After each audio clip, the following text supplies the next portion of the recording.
G Sudhakaran നിർത്തുന്നതേയില്ല.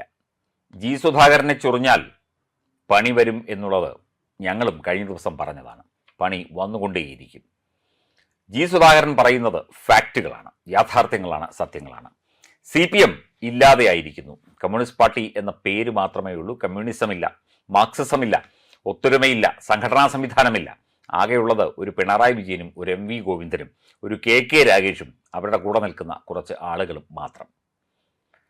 കഴിഞ്ഞ ദിവസം മുഖ്യമന്ത്രിയുടെ പ്രത്യേക സെക്രട്ടറി ആയിരുന്ന വ്യക്തി സമകാലിക മലയാളം വാരികയിൽ ഒരു ലേഖനം എഴുതിയത് ശ്രദ്ധിച്ചു കാണും. PM ശ്രീ ഒരിക്കലും അത് മാറ്റിവെക്കാനാകില്ല, ഒരു സർക്കാരിനും അത് തടയാനാകില്ല, തീർച്ചയായിട്ടും നടപ്പിലാക്കേണ്ടത് തന്നെയാണ്, ഇടതുപക്ഷ സർക്കാർ അത് അംഗീകരിച്ചതാണ് തുടങ്ങിയ കാര്യങ്ങൾ ചൂണ്ടിക്കാട്ടിക്കൊണ്ടാണ് അദ്ദേഹം ലേഖനം എഴുതിയത്. രതീഷ് കാളിയാട് എന്ന് പറയുന്ന വ്യക്തിയാണ് എഴുതിയത്. അതായത് CPMൻ്റെ കയ്യിൽ നിന്ന് എല്ലാം പോയിരിക്കുന്നു, ആളുകൾ പോയിരിക്കുന്നു, നല്ല സഖാക്കൾ പോയിരിക്കുന്നു, നല്ല സംഘാടകരില്ല, നല്ല പ്രസംഗകരില്ല, നല്ല ആളുകളില്ല. എന്തിനാ, നിയമസഭയിൽ പോലും ആരുമില്ല. എന്തെങ്കിലും എഴുതി കൊടുത്തത് വായിക്കുന്ന ഒരു പഴയ മുഖ്യമന്ത്രി, ഇപ്പോഴത്തെ പ്രതിപക്ഷ നേതാവ് മാത്രമാണ് CPMനുള്ളത്.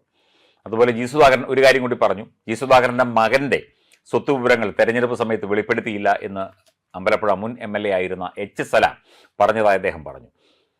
സുധാകരൻ ചോദിക്കുന്നത്, സലാമിന് 10 പൈസയുടെ വിവരമുണ്ടോ? ഇയാൾ എങ്ങനെ മുൻ MLA ആയി? ഇയാളെ ആര് തിരഞ്ഞെടുത്തു? ഇയാൾക്ക് എന്തെങ്കിലും അറിയുമോ?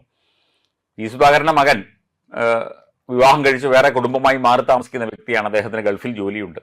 അദ്ദേഹത്തിൻ്റെ പണമെടുത്ത് ജി സുധാകരൻ ഭക്ഷണം കഴിക്കാറില്ല, തിന്നാറില്ല. എൻ്റെ മകൻ്റെ ചിലവിലല്ല ഞാൻ ജീവിക്കുന്നത്. അവൻ്റെ കുടുംബവുമായി അവൻ്റെ കാര്യങ്ങൾ നോക്കി നടക്കുന്നു. അവൻ്റെ ഭാര്യയും ഗൾഫിലാണ്. തീർച്ചയായിട്ടും ഒരാൾ വിവാഹം കഴിച്ച് മകനായാലും മകളായാലും വേറെ കുടുംബമായി താമസിക്കുമ്പോൾ ഒരിക്കലും ആ വ്യക്തി ഒരു ഡിപ്പെൻഡൻ്റ് വ്യക്തിയല്ല. ജി സുധാകരനെ ഡിപ്പെൻഡ് ചെയ്ത് മകനെ ഡിപ്പെൻഡ് ചെയ്ത് ജി സുധാകരനോ ജീവിക്കുന്നില്ല. അപ്പോൾ പിന്നെ അതൊക്കെ ഇതിനകത്ത് സത്യവാങ്മൂലത്തിൽ കൊടുക്കണം എന്നൊക്കെ വെറുതെ ബാലിശമായ ആരോപണങ്ങൾ ഉന്നയിച്ച് സ്വയം അപഹാസ്യനാവുകയാണ്, സ്വയം നാറുകയാണ് സത്യം പറഞ്ഞാൽ ഈ H. സലാമിനെ പോലുള്ള ആളുകൾ ചെയ്യുന്നത്. മാത്രമല്ല CPM ഒരു പൊളിറ്റിക്കൽ ക്രിമിനലിസത്തിൻ്റെ വളയത്തിലാണ്.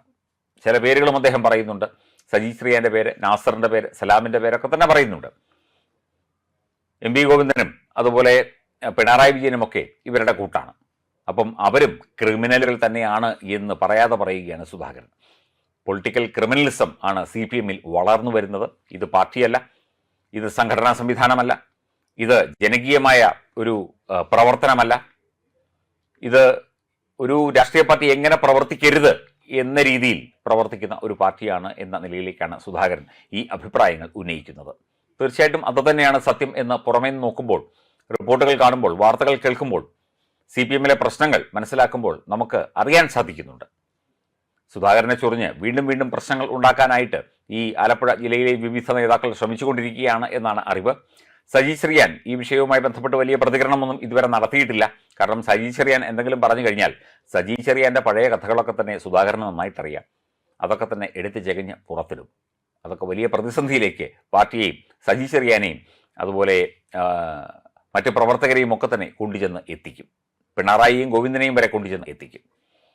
സുധാകരൻ നിർത്തുന്നില്ല. വീണ്ടും വീണ്ടും വീണ്ടും മാധ്യമങ്ങളോട് ഇക്കാര്യങ്ങൾ അദ്ദേഹം പറഞ്ഞുകൊണ്ടിരിക്കുന്നു. അദ്ദേഹം ഉടനെയെങ്ങും നിർത്തുമെന്നും തോന്നുന്നില്ല.